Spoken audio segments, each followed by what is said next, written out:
President Trump will be holding a joint press briefing with Japan's Prime Minister this hour. We'll take you there live when it happens, marking his second meeting with a world leader since his inauguration. Shinzo Abe is expected to announce his plans to invest in a high-speed rail in Texas and California, as well as the creation of 700,000 U.S. jobs. Now, earlier this morning, Abe promoted U.S. jobs at the Chamber of Commerce breakfast in D.C. He also said he's hoping his visit with President Trump will mark a new beginning of bilateral relations between the U.S. and Japan. I wish to firmly build a relationship of trust at the leaders level with my visit to the United States to show our people and the world the unwavering alliance between Japan and the United States. I am hoping in earnest that my visit this time will usher in a new era of bilateral relations. Abe went on to say he hopes to build a strong relationship of trust with President Trump. After the breakfast, he visited the Arlington National Cemetery for a wreath-laying ceremony in honor of America's fallen soldiers. And later today, the two will head to Florida, where they're expected to spend the weekend at the president's Mar-a-Lago resort. And we want to send it over to one of America's Trey Yingst, who's at the White House, where President Trump and Shinzo Abe are about to hold that joint press conference. Hi, Trey. People get it filling in that the White House right now? That's right. Moments from now, President Donald Trump and Japanese Prime Minister Shinzo Abe will hold a joint press conference here in the East Room of the White House.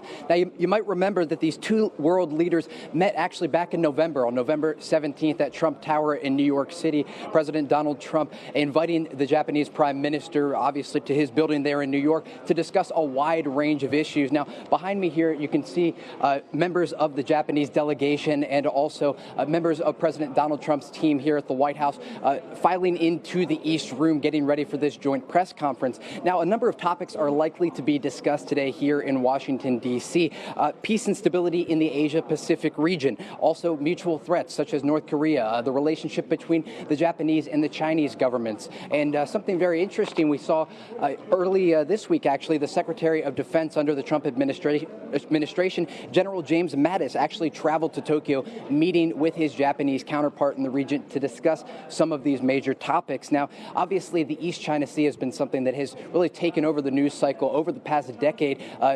Provocations both by the Japanese and the Chinese governments really erupting there in the East China Sea. So you can expect President Donald Trump to discuss some of these topics. Also, like I said, the threat from North Korea, obviously, we saw under the Obama administration a number of missile tests that violated international treaties. So, again, these mutual threats. But the interesting part here is that after this joint press conference, the two world leaders are going to head to Mar-a-Lago in Florida, where they're going to play a round of golf and really work on the Japanese-U.S. relationship moving forward. Another big topic we may see today from the East Room of the White House, jobs. Obviously, the Japanese Prime Minister wanting to set a good example for President Donald Trump moving forward, and they want to see how the Japanese and the U.S. governments are going to be able to work together to bring jobs back to the United States and obviously promote trade between the two countries. As we saw early on, President Donald Trump pulling the United States out of the Trans-Pacific Partnership. So moments from now, we can see members of President Donald Trump's cabinet filing in. Obviously, I'm going to turn around here and see a few of these people here. Reince Priebus, the Chief of Staff. We saw Kellyanne Conway, a top aide to President Donald Trump, coming in to the East Room of the White House here in Washington, D.C. Yeah, Kellyanne Conway just waved right behind you. Trey, can you give us some specifics on his plan to create 700,000 jobs in the U.S.?